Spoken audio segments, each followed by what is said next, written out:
Hello friends, આજે આપણે બનાવીશું ઘરમાં રહેલી વસ્તુઓમાંથી એકદમ ટેસ્ટી એવા અને ફટાફટ બની જતા છોલે ચણા. મારી રેસીપી તમને ગમતી હોય તો લાઇક, શેર અને સબસ્ક્રાઈબ કરજો. કડાઈમાં 2 ટેબલસ્પૂન જેટલું તેલ લીધું છે. તેલ ગરમ થાય એટલે એમાં હાફ ચમચી જેટલું જીરું, 1 તમાલપત્ર, 2 ઇલાયચી, 1 તજનો ટુકડો, 1 બાદિયો અને 3 લવિંગ એડ કરશું અને પિંચ જેટલી હિંગ એડ કરી લઈશું અને એકવાર મિક્સ કરી લેશું. મિક્સ થઈ જાય એટલે એમાં મેં અહીં 2 મીડિયમ સાઇઝની ડુંગળીની પેસ્ટ લીધી છે, એ એમાં એડ કરી લેશું.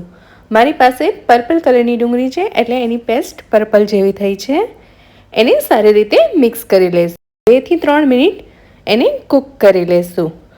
ડુંગળીની પેસ્ટ કૂક થઈ જાય એટલે એમાં 1 ચમચી જેટલી આદુ અને લસણની પેસ્ટ છે એ એમાં એડ કરીશું અને એને પણ 1 મિનિટ માટે કૂક કરી લેશું. લસણ કૂક થાય ત્યાં સુધી આપણે સાતળી લેશું.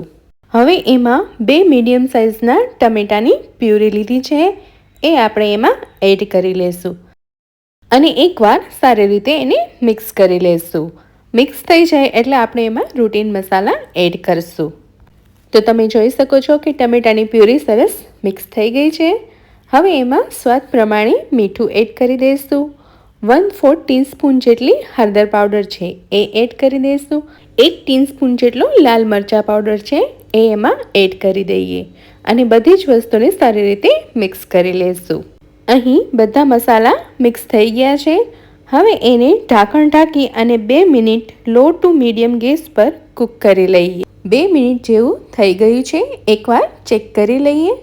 તેલ ઉપર આવી ગયું છે અને ટમેટાં સરસ ચડી ગયા છે. એકવાર સારી રીતે એને મિક્સ કરી લેશું. તો તમે જોઈ શકો છો કે ગ્રેવી સરસ થઈ ગઈ છે. અહીં મેં કાબુલી ચણાને સારી રીતે બાફી લીધા છે. તમે જોઈ શકો છો કે ચણા સરસ બફાઈ ગયા છે અને એને પાણી સાથે જ એમાં એડ કરી દઈશ. અહીં મેં 1 કપ જેટલા બાફેલા કાબુલી ચણા લીધા છે અને એને સારી રીતે મિક્સ કરી દઈશું. ઢાંકણ ઢાંકી અને મીડિયમ ફ્લેમ પર 10 મિનિટ માટે કૂક કરી લઈશું. 10 મિનિટ જેવું થઈ ગયું છે, જોઈ લઈએ. તો તમે જોઈ શકો છો કે એકદમ ટેસ્ટી એવા બન્યા છે. હવે એમાં હાફ ચમચી જેટલો વરિયાળી પાવડર છે એ એડ કરીશું અને સાથે જ 1/4 ટીસ્પૂન જેટલો ગરમ મસાલો છે એ એડ કરી દઈશું અને ઉપરથી લીલા ધાણા એડ કરી અને મિક્સ કરી લઈશું. તો તૈયાર છે ટેસ્ટી એવા અને ફટાફટ બની જતા છોલે.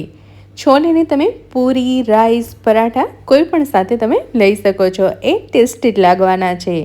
તો આ રેસીપી તમને કેવી લાગી મને કોમેન્ટ કરજો.